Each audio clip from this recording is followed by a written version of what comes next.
Quant au pouvoir, on a des ministres comme Dupond-Moretti ou Darmanin, enfin, ça ne peut pas avancer dans la bonne direction. Elles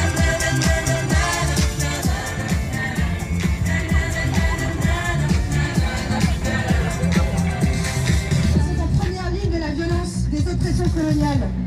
Et elles sont victimes de harcèlement, de viol comme instrument de domination.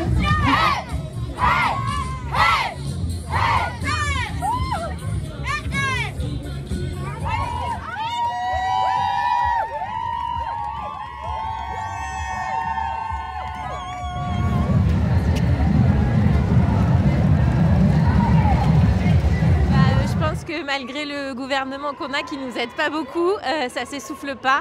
Et c'est ça, je pense, la beauté de la manif, c'est que d'année en année, on arrive à réunir du monde et on arrive à réunir plein de collectifs qui viennent manifester avec nous.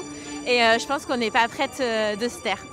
On ne peut plus revenir en arrière, même si évidemment certaines personnes voudraient faire retourner les femmes à la cuisine. Maintenant, on ne peut plus, c'est terminé. Mais en même temps, je trouve que ça ne va pas assez loin. Tout ce qui est, par exemple, pour l'inscription du viol dans l'Union européenne, on voit que la France ne veut pas, ou alors pour l'avortement, mettre la liberté et pas le droit, alors que c'est un droit et la liberté c'est différent. Donc on voit plein de choses comme ça qui sont pourtant basiques, mais ça n'avance pas et même ça recule dans d'autres pays, que ce soit aux États-Unis, dans certains États, enfin voilà. Quant au pouvoir, on a des ministres comme Dupond-Moretti ou Darmanin, enfin, ça ne peut pas avancer dans la bonne direction. Et pour moi, il n'y a pas de volonté politique aujourd'hui que la situation s'arrange, vraiment pas.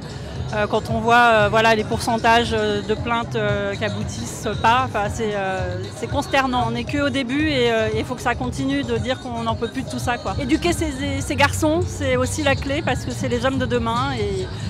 Et voilà, donc j'espère qu'il y aura du monde et que ça va être sympa, mais ça a l'air bien parti. La parole ne s'essouffle pas du tout, elle se libère même. Il y a de plus en plus de déclarations de violences faites aux femmes en France. Les femmes vont porter plainte, elles parlent. Le problème, c'est qu'il n'y a rien qui est fait pour accueillir la parole. Donc ça, c'est un vrai problème. Donc c'est pour ça qu'on demande aujourd'hui, entre autres, des vrais financements pour des centres d'hébergement d'urgence, pour des lignes d'écoute, pour que tout soit fait en sorte que les femmes puissent être protégées, que les plaintes qui sont faites soient prises en compte, parce que ce n'est pas le cas, et que les viols soient condamnés, enfin que les violeurs soient condamnés, les agresseurs, parce que c'est quand même très majoritairement des hommes.